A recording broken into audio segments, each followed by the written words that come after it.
terima kasih Tuhan. Terima kasih buat kematian, kebangkitan, bahkan kenaikan-Mu ke sorga. Engkau bukan hanya Tuhan yang mati bagi kami, Engkau bangkit bagi kami. Bahkan Engkau naik ke sorga untuk menyediakan tempat bagi kami. Sungguh Engkau Tuhan yang bertanggung jawab atas kami anak-anak-Mu Tuhan. Tidak ada Tuhan yang seperti Engkau.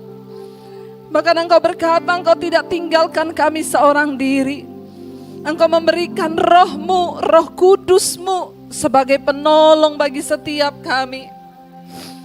Tidak ada Tuhan yang seperti Engkau.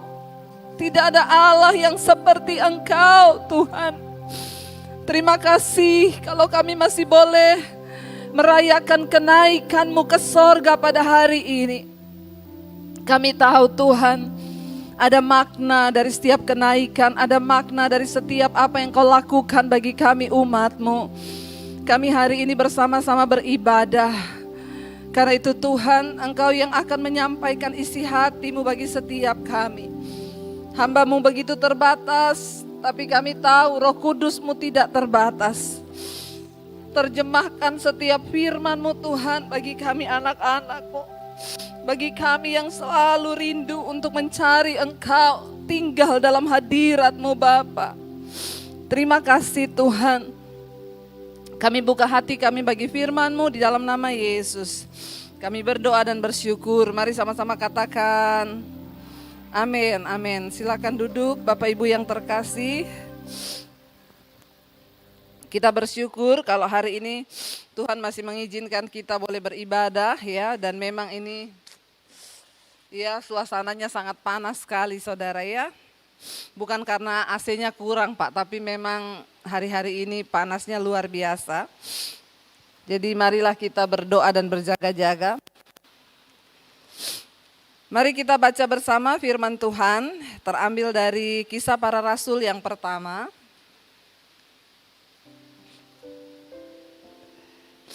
Kisah Para Rasul pasal yang pertama ayat yang ke-6. Di sana judul perikopnya adalah Yesus terangkat ke sorga, saudara ya. Mari kita baca bersama ayat yang ke-6 sampai ayat yang ke-11. Kisah Rasul pasal yang pertama ayat yang ke-6, maka bertanyalah mereka yang berkumpul di situ, Tuhan, maukah Engkau pada masa ini memulihkan kerajaan bagi Israel? Ayat 7. Iya. Ayat 7 sama-sama. Jawabnya, Engkau tidak perlu.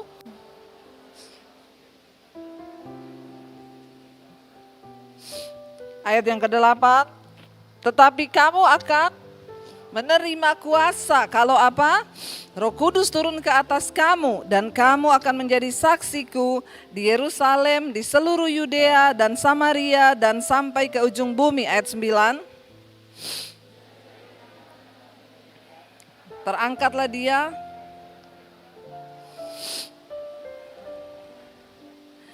Ketika mereka sedang menatap ke langit, waktu ia naik, tiba-tiba berdirilah dua orang berpakaian putih dekat mereka. Ayat 11.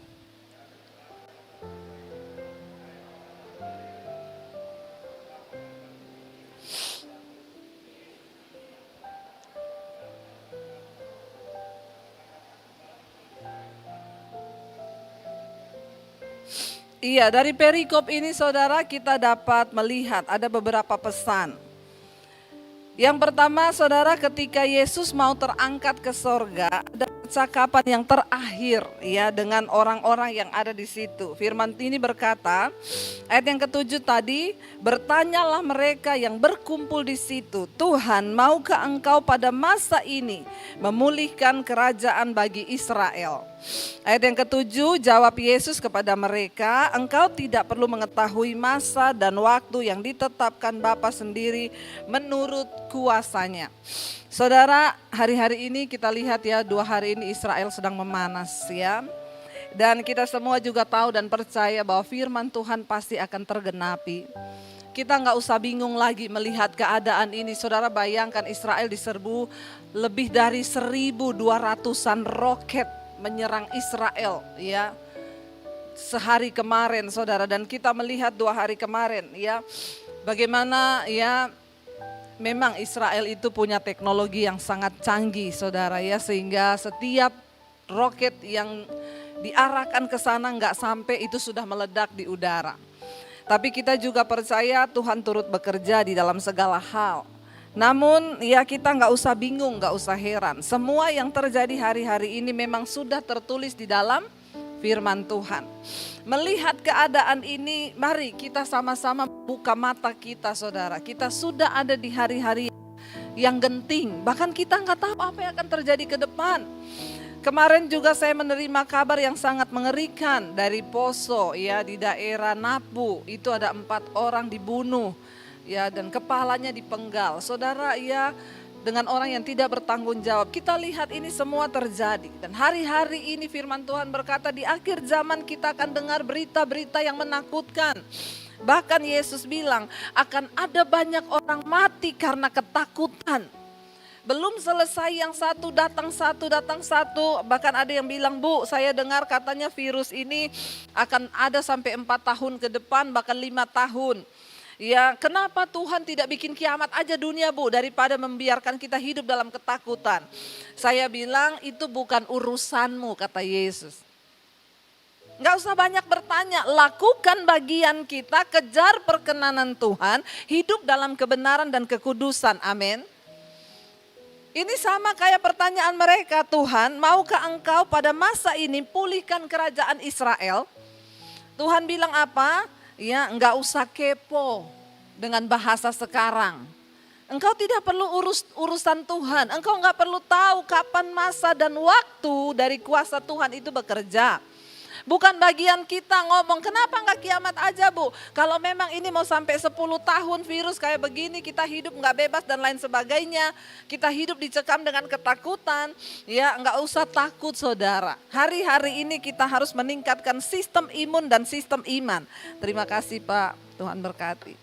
Ya, jadi saudara, saya mau berkata hari-hari ini bagian kita adalah apa? Lakukan bagianmu.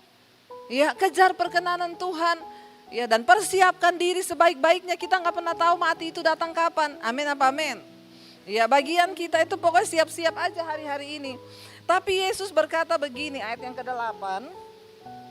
Ada pesan penting yang Yesus katakan. Tetapi kamu akan menerima kuasa kalau Roh Kudus turun ke atas kamu. Dan kamu akan menjadi saksiku di Yerusalem, di seluruh Yudea dan Samaria, bahkan sampai ke ujung bumi. Dengan kata lain Yesus berkata, kamu fokus saja minta Roh Kudus turun supaya kamu menjadi saksi. Amin. Hari-hari ini kita nggak usah pusingkan apa yang akan terjadi. Mari kita pusingkan bagaimana hidupku menjadi saksi. Ini perkataan penting yang Yesus ucapkan sebelum dia terangkat naik ke sorga. Istilahnya ini pesan terakhir. Ketika dia akan meninggalkan bumi ini. Ya, ketika Roh Kudus turun ke atas kamu, kamu harus menjadi saksiku. Mari hari-hari ini kita fokus hidup menjadi saksi Kristus. Dia bilang yang pertama apa? Di Yerusalem, di dalam rumah tangga dan keluarga dulu. Ya, jangan kepengen langsung mau lari keluar dulu. Aku mau pelayanan sampai ke bangsa-bangsa. Kembali ke rumah tangga dulu. Sebagai istri, mari kita jadi istri yang tunduk pada suami, melayani keluarga. Sebagai suami juga jadi dulu imam yang benar.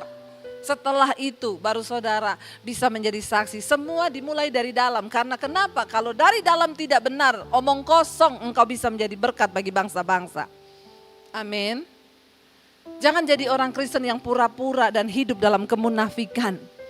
Mari kita mulai dari keluarga kita. Sudahkah kita sebagai istri yang menjadi penolong? Sudahkah sebagai suami engkau hidup menjadi imam yang benar? Sudahkah sebagai anak engkau tunduk kepada orang tua dan tunduk juga kepada Tuhan? Karena kalau Roh Kudus turun ke atasmu, maka dia akan memberikan engkau kuasa. Satu-satunya janji yang Yesus berikan ketika dia akan naik ke sorga adalah dia akan memberikan penolong bagi kita.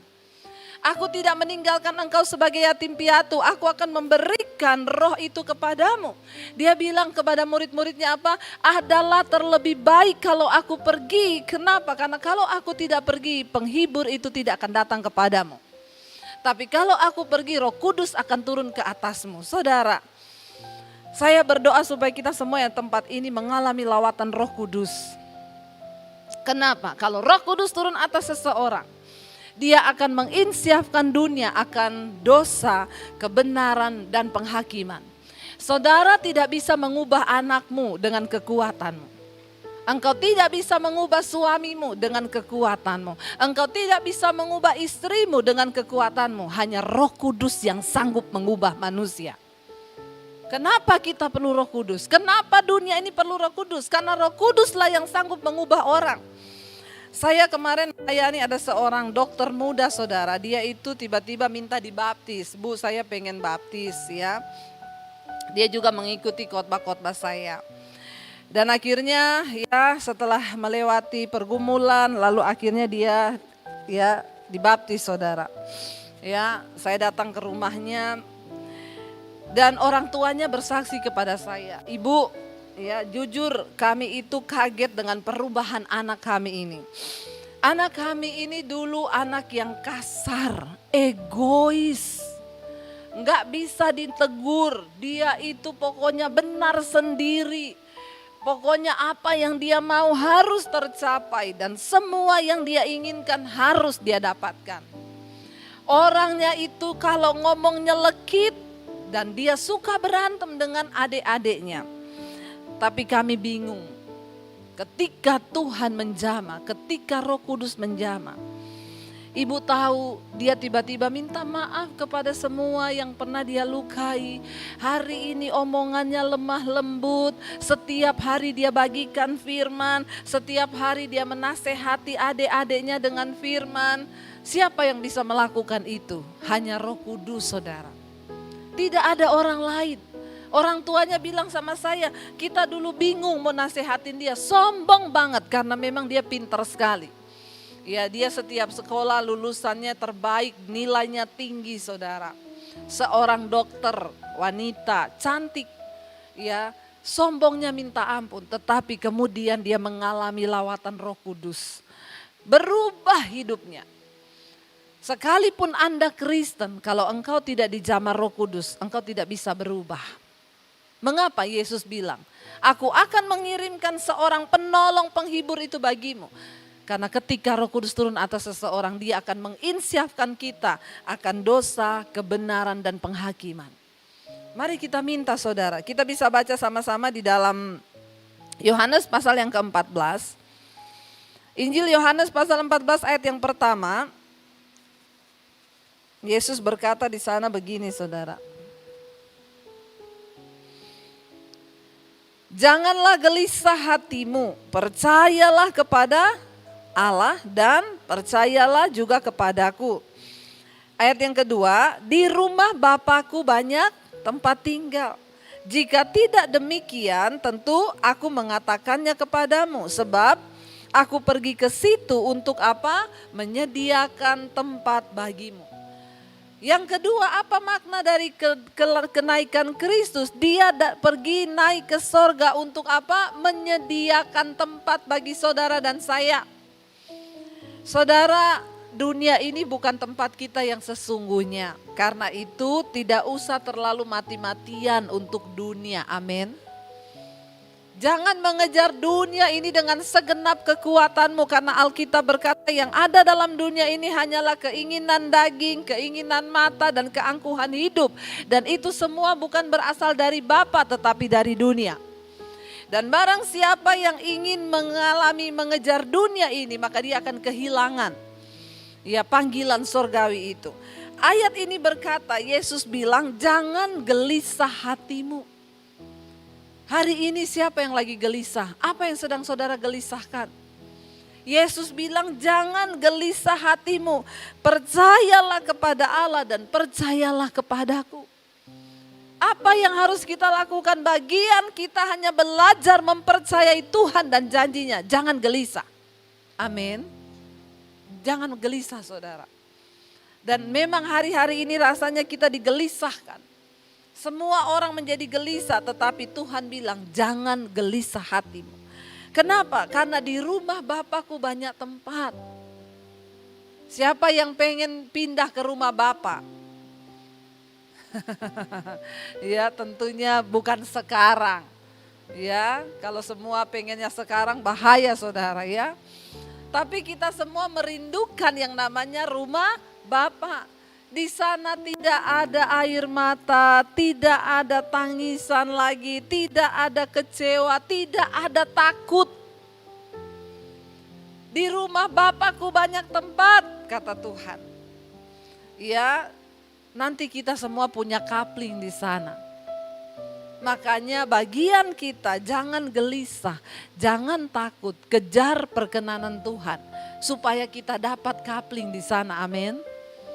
Ya, sering kali orang hanya terlalu siap untuk hidup-hidup di dunia ini. Saya kenal satu orang teman saya, orang kaya. Dia bilang, saya sudah beli tanah di San Diego Hills Bu, buat kami sekeluarga.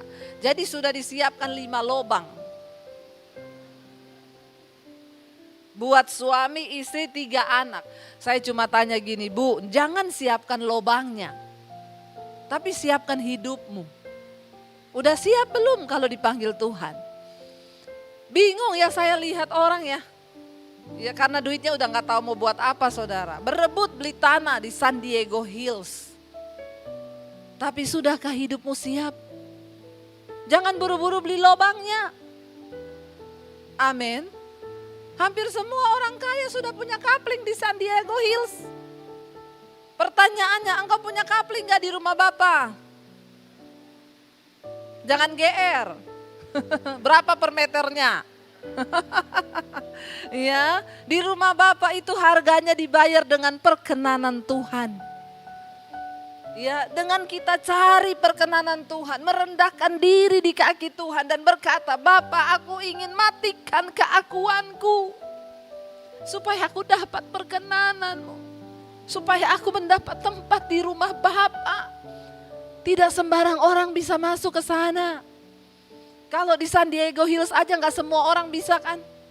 Semua orang pengen pemakaman yang indah. Tapi bagi saya ngapain, apa arti sebuah lubang. Walaupun itu tempatnya enak, kalau saya mati emang saya bisa lihat. Benar gak saudara? Yang terpenting adalah persiapkan hidupmu. Soal kita dikubur di mana saja itu bukan urusan kita lagi. Nanti yang hidup yang urus kita, amin.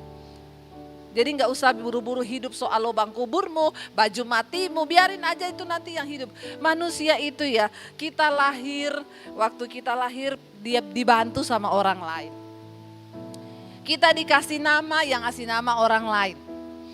Kita mandi pertama, yang mandiin orang lain. Kita sekolah, yang kasih gelar orang lain, yang biayai orang lain. Kita mati, yang mandiin juga orang lain, yang kuburin juga orang lain. Jadi gak usah sombong. Amin. Tidak ada satupun yang dapat kita lakukan dari diri kita sendiri. Kalau kita masih bisa hidup hari ini, bahkan untuk menghirup napas, itu anugerah Tuhan. Itu anugerah Tuhan. Mari kita mencari tempat di rumah Bapa. Yesus bilang, aku menyediakan tempat bagimu. Aku pergi ke sana untuk menyediakan tempat bagimu. Di rumah Bapakku itu banyak tempat. Ayat yang ketiga, dan apabila aku telah pergi ke situ dan telah menyediakan tempat bagimu, aku akan datang kembali dan membawa kamu ke tempatku, supaya di tempat di mana aku berada, kamu pun, wow, tidak ada Tuhan yang seperti Dia. Betapa rindu Tuhan, di mana Dia berada, di situ pun kita berada.